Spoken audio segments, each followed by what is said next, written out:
Hello, my Gooey friends. I am Rob, master of the Lair of OmnusI on YouTube, and a Gooey contributor. I am very much a part of the Gooey community wherever I can make my presence felt, and right now, I'd like to talk to you about my experiences within the Gooey Cube.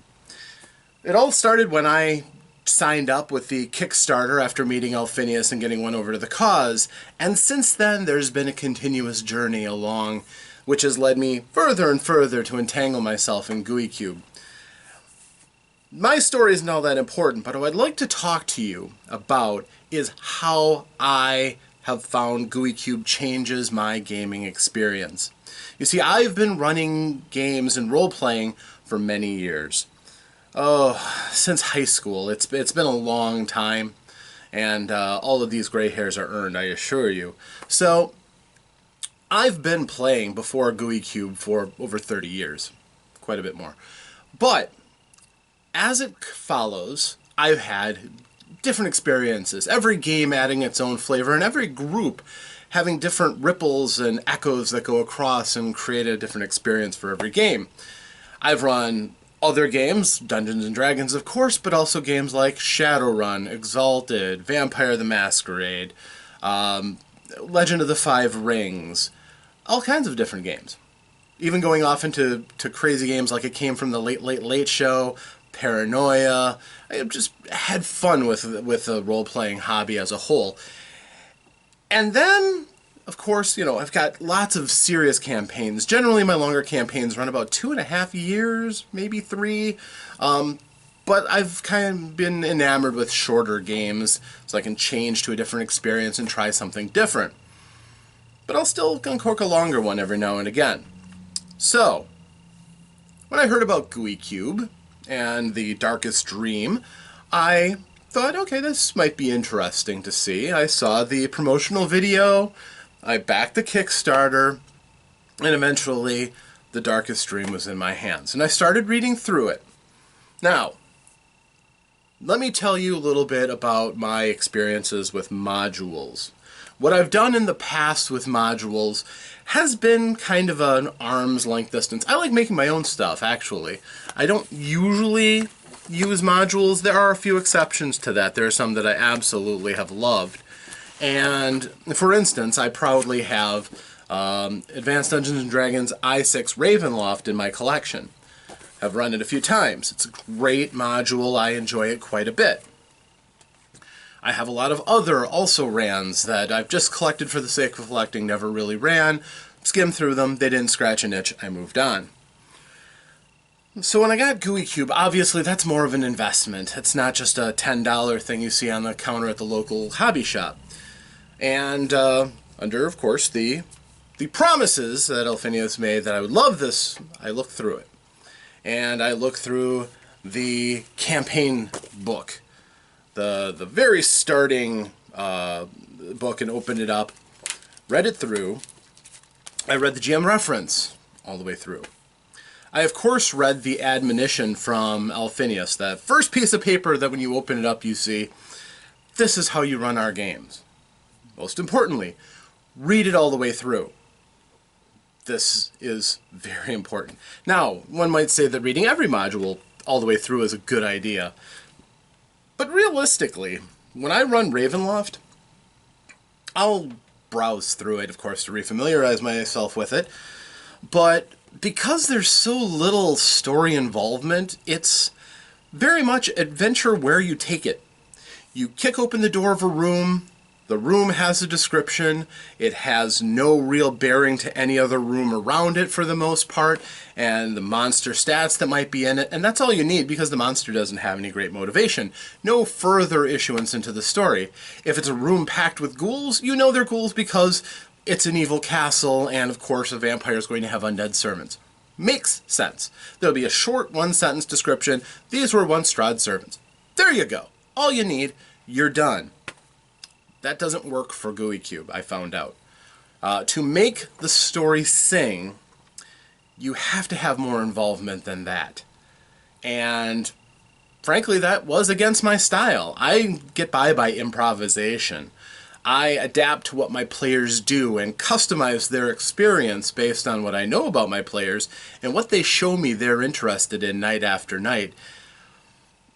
If I do run something that is a sandbox, it's basically pitching and catching. I throw something out, they throw back to me how they're reacting to it. I relate to them the reaction that the world makes around them, or that character makes around them, or that monster makes, and back and forth and back and forth. And when that segment is over, that encounter, move on with the same experience elsewise. As a matter of fact, I can run quite comfortably without a single scrap of paper in front of me, just spinning off a story and letting the players play off of that story. That also doesn't work very well for Gooey Cube, or at least it won't give you the same experience. For a couple of reasons. Number one, many of the resources really do demand that you know what's what and why for it to make any sense. Sure, to pull an example encounter out of the Darkest Dream, in the Carnival, if your players go to Seller's Row and they start talking to the various merchants there. Overall, those merchants don't have an overall tie into the rest of the story. It's there to give your players an opportunity to spend some of their money, get a couple of neat little trinkets or items that might help them throughout the game. And yeah, another thing that's really cool about that, those items, when they are exceptional items, are all backed up by these cards that you can give out. Never underestimate the power of giving your players something as a handout. That's something that I learned a long time ago, but never really took a lot of opportunity to exploit. But let's face it, Gooey Cube makes it easy. All those special items are on cards with a picture. You hand it to them, transformative. What we used to call back in 3rd edition a masterwork weapon now is a Serric Iron weapon with a little bit of a backstory even on the card itself as to what Serric Iron even means. It's effectively the same thing as a masterwork weapon, giving a bonus to strike because of the balance and temperament of the weapon. But, that being said, how much cooler is it to have a card that says what you've got in your hand and remind you of the advantage that it gets? Sure, you'll just write it down. +1 short sword, +1 Serric Iron short sword, perhaps. But it has that much more impact because you just collected a card. You got something cool, and there's a stack of cool things there, and who doesn't want the cool things? I keep that stack right by my side so players can see it as it starts to dwindle down and down and down. They strip everything they can to try to get these items, it feels. But they've just been very clever and very lucky. So, that's a step, certainly, that I didn't use before, but these cards really do make me consider that next step that I'm going to have to go to further games, quite honestly. Sure, in Star Wars, I might give them a blaster, but if they find a really super special blaster, now I'm going to have to go out and look for art for it and write a description and give them specs on cool things, rather than just say, you found a DL12 ion pulse blaster that it's a little older tech, but not quite as safe, but it does more damage, and here are the specs. Yeah, I gotta raise my game, it seems, and Gooey Cube has kind of shown me how excited the players can get with just that. So that's one step on how I goo differently. Of course, though, the thing that catches almost anyone's eye is you take out all of the things from the book. Sure, the adventure is very good. There's a lot of good stuff to it. I'm not going to analyze every single part in this. This is just a part one of how I goo. The thing that catches everybody's eye, though, must be the art. I'd have to say, I mean, you can be a fan of different things, but let's face it, when you see art that looks like this, which is my new favorite piece of art in a role-playing game, absolutely love the colors. I love this piece of art. You can't express that with just words. Every single player in your table is going to think and imagine something different. That picture opens up so many more doors. Or this one, for instance. One of the more fun encounters that my players have had. Which is just a few steps before the one of that beautiful seaside image, but, you know. Or, you know, you can describe a nasty undead spider, but when you see this played out in front of you, your pulse quickens a bit.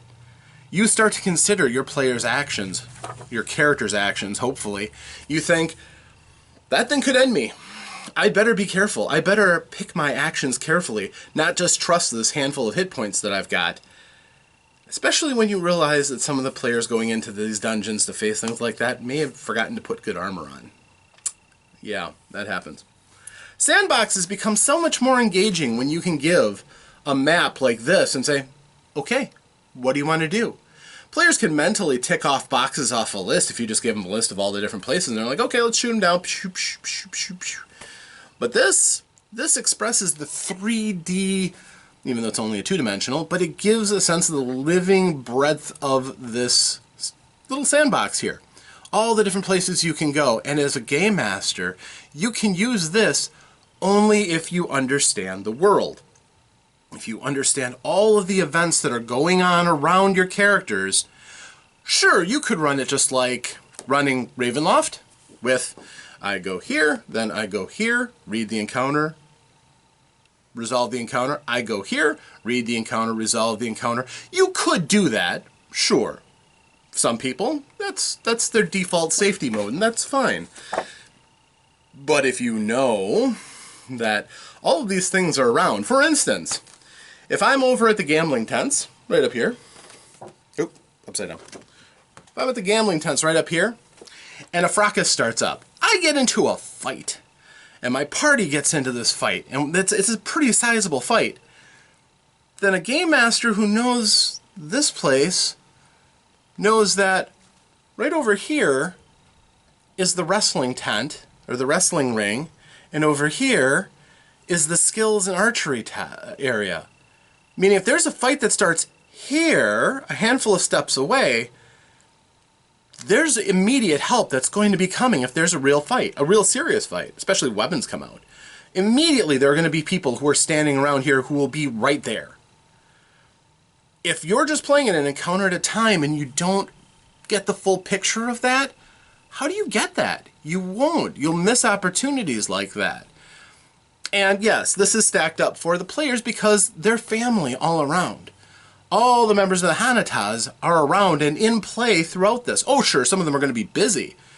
But if there's a massive fight, people are on fire, even though there's, Skizig and Vestia are in the, Tent of Illusions over here, you don't think they're going to stop and try to save lives or, back up their loyal Zatis who are fighting for the safety of everybody in the troop? If something were to spell out and break out, yeah, that's how this lives and breathes. And if you don't read that stuff, that won't make any sense to you. And those names I just dropped won't make any sense to you unless you understand how this game works. Or at least have read enough of the encounters to realize that these aren't all closed chambers. The encounters don't happen in a vacuum. If this is a living, breathing place, you're going to see familiar faces all around, mixed in with all of the exotic strangers who represent a lot of the encounters that you're going to have, but also a lot of normal people just having a good time. The goodly people of Nevermore. Yeah, or some of the slimiest pickpocketing pilfers, depending on your version of Nevermore. Mine's a little disreputable. And that is how I go. The people of Nevermore are just an outland community. They've got a couple of nobles who lord over everybody. But those details are left for the game master to come up with. And I think that's another important point on how you take GUI Cube products and make them your own. They give you a lot. They give you the names, they give you the stats in 2 different books so they don't distract you. If the stats don't matter for a particular encounter, then you don't need to worry about that. It's not going to clog up the entry, which I like. And you can keep the encounters chart open as you go along, which is cool. But there are areas on the sides of the map saying, here there be monsters. The entire town of Nevermore, for instance, theoretically, it's only a jaunt away.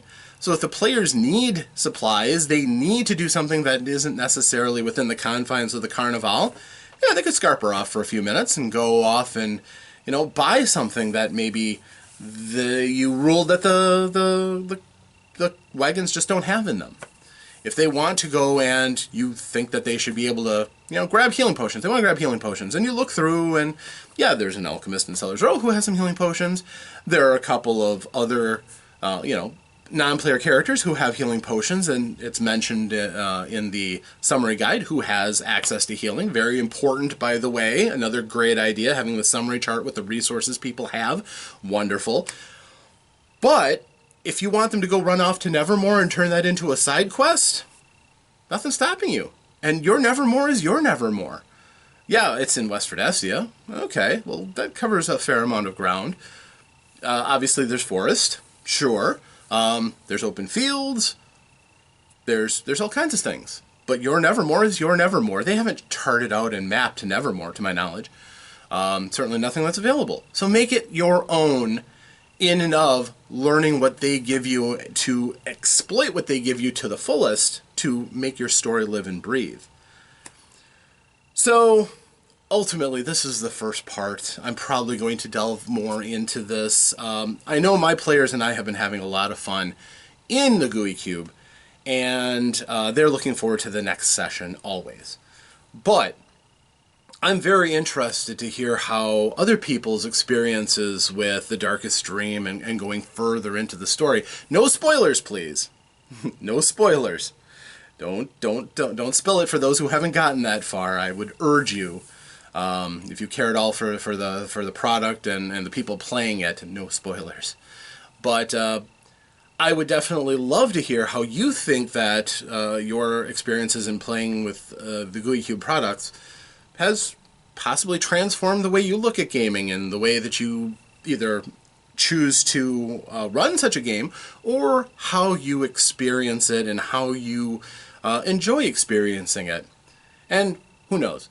The Gooey folk are pretty decent at accepting criticism. If there's things you'd like to see, this might be a good venture to pop out and say, it really would be nice to have Nevermore. To have a little blurb about that, or maybe an add-on. Guys, can you give us a Nevermore so that we have something to bounce off of? And, it might help to fill in some backstory on this little heartbreaker who has certainly inflamed my group's ire, old Smedley here. What's his story? I know I've made my story up, and they absolutely hate him and his mother. But, what do you do with that? What do you do with those characters?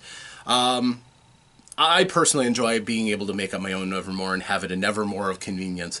But, here's an opportunity to open up the conversation for all of you. So, again, this is how I goo.